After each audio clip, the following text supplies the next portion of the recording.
वळत पुढच्या बातमीकडे। वंचित बहुजन आघाडीचा महाविकास आघाडीत समावेश करण्यात आलाय। याबाबत पत्रही मवियाकडून प्रकाश आंबेडकर यांना देण्यात आलंय।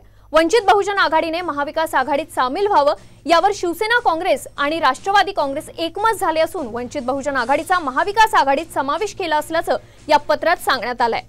वंचित बहुजन आघाडीचा महाविकास आघाडीत समावेश करण्यात आलेला आहे। याबाबत पत्रही मवियाकडून प्रकाश आंबेडकर यांना देण्यात आलंय। वंचित बहुजन आघाडीने महाविकास आघाडीत सामील व्हावं यावर शिवसेना काँग्रेस आणि राष्ट्रवादी काँग्रेस एकमत झाले असून वंचित बहुजन आघाडीचा महाविकास आघाडीत समावेश केला असल्याचं या पत्रात सांगण्यात आलंय।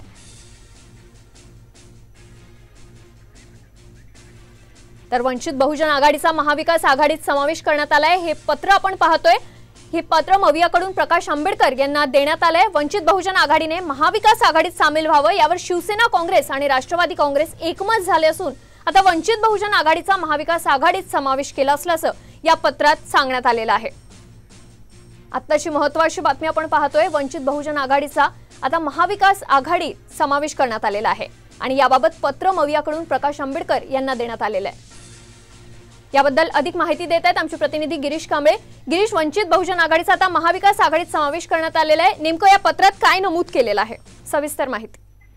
आज आपण पाहिलं तर मवियाची आज बैठक होती ट्रायडेंट हॉटेलमध्ये आणि त्यावेळी वंचित बहुजन आघाडीकडून प्रतिनिधी देखील बैठकीत सहभागी झालेला होता। मात्र त्यांची एक प्रमुख मागणी होती की आम्हाला तुम्ही महाविकास आघाडीमध्ये सहभागी करून घेतलंय का, त्याबाबतचा अधिकृतरित्या कळवा। आणि त्यानंतर आता हे महाविकास आघाडीकडून नाना पटोले, जयंत पाटील आणि संजय राऊत यांची स्वाक्षरी असलेलं अधिकृत असं पत्र हे वंचित बहुजन आघाडीचे प्रमुख असलेले प्रकाश आंबेडकर यांना पाठवण्यात आलंय आणि त्यांनी थेट सांगितलं की आता वंचित बहुजन आघाडीचा महाविकास आघाडीत समावेश आहे अशा पद्धतीची हे आहे ती मागणी आहे ती त्यांनी मान्य केली आणि त्यानुसार आता 2 ऑक्टोबरला नवी बैठक आहे ती 2 फेब्रुवारी रोजी महाविकास आघाडीची बैठक होणार आहे। या बैठकीला स्वतः प्रकाश आंबेडकर उपस्थित राहणार आहेत अशा पद्धतीची माहिती देखील आता संजय राऊत यांनी दिलेली आहे।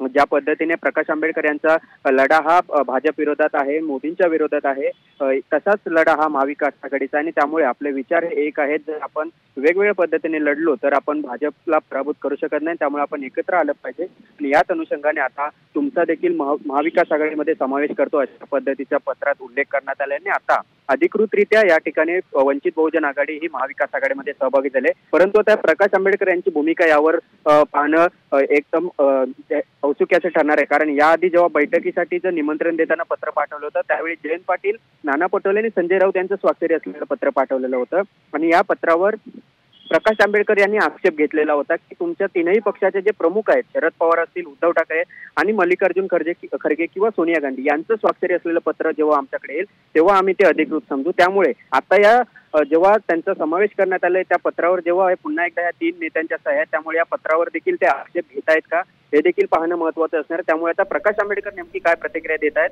त्यांची काय भूमिका होते हे पाहणं। त्यामुळे आता प्रकाश आंबेडकर काय बोलतात याकडे आता सगळ्यांचं लक्ष लागलेलं आहे। याबद्दलचे सगळे अपडेट्स आम्ही तुमच्याकडनं वेळोवेळी घेत राहू। धन्यवाद या सविस्तर माहितीसाठी।